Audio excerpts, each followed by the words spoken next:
Hello everybody and welcome back once again here to IndySportsCrew.com and my Monday Night Reaction. I'm Thad Van Devender and we're talking about another Colts victory. This time a come-from-behind win over an previously undefeated Seattle Seahawks. 34-28 moves the Colts now to 4-1. They're in first place all alone in the AFC South after a Tennessee loss to Kansas City and tied for the third best record, I should say, in the AFC, only behind the two undefeateds remaining in the conference, Denver and Kansas City, who we mentioned just beat Tennessee. So a big win for the Colts, a comeback win for the Colts. I mean, you can almost say that every time they win a game at this point, but you're basically 1/3 of the way through the season and you're 4-1. You're in first place. You're right in the thick of the playoff hunt. I know it's early, but it's not too early to start thinking about those types of things with a majority of your division games still upcoming and almost all of those backloaded to the second half of your schedule. To get off to this good of a start and you can control your own destiny in the division, huge for the Colts. Let's get to a couple key points, and I know we spent a lot of time on here talking about Andrew Luck and talking about the offense, but we need to give credit where credit is due, and that's to the Colts defense. The reason being, when you come from behind and you win a game, yes, your offense has to pick it up and your offense has to score late and all of those things, but the other side of that, the other half of that, is that the defense has to help your offense out and keep teams at bay. You got to keep teams out of the end zone. You got to keep the opposition from putting any sort of points on the board so your offense has the chance to come back. That's exactly what the Colts defense has done all year. And think about this. They've only allowed 7 points to be scored in the fourth quarter all season long. Yesterday against Seattle, they shut the Seahawks out in the fourth quarter. That allows Andrew Luck and the offense to get things going and come from behind. They only scored 11 points in the fourth quarter, the Colts did, but it was enough to get the win because the defense shut out Seattle. And like I was saying, the defense has only allowed 7 fourth quarter points the entire season.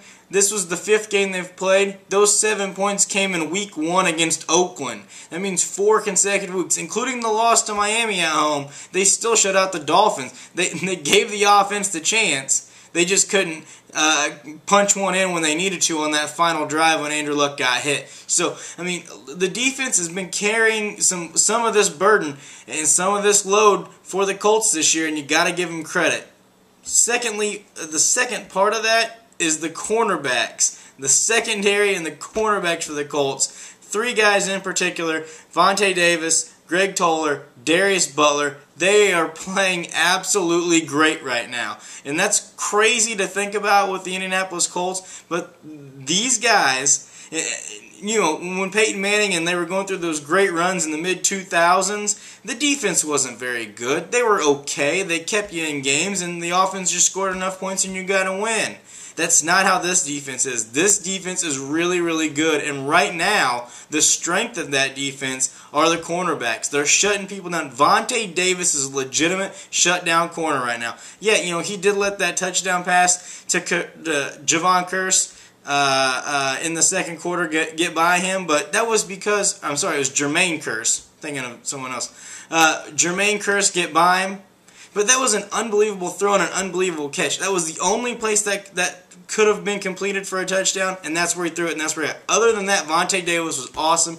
Darius Butler makes the pick at the end of the game to close it out. Greg Toller made huge plays. And the reason that Russell Wilson and other quarterbacks are having the ability or the chance to run against this Colts defense is because they don't have anyone to throw the ball to. Everyone is covered. All of the receivers are covered, and that's why they're trying to scramble to get anything they can because they can't throw the ball down the field. Everyone is tied up. And a couple of key guys, a couple of heroes that I want to point out from yesterday's game. First of all, T.Y. Hilton. You know, I talked about him before the season. I thought this could be a breakout year for him. This was probably his breakout game of the season. 5 catches, 140 yards, 2 touchdowns. Huge playmaker. He may not be the number 1 guy. We know that Reggie Wayne's the number 1 guy. He's going to get the most balls to him. He's going to get open the most. But you need a guy, you need a playmaker, you need a speedster on your team to go along with that. T.Y. Hilton is giving the Colts that right now. Huge day yesterday. And then Jarrell Freeman, the linebacker. Defensively, he struggled early in the game. Wilson got loose a couple times and run for big yardage.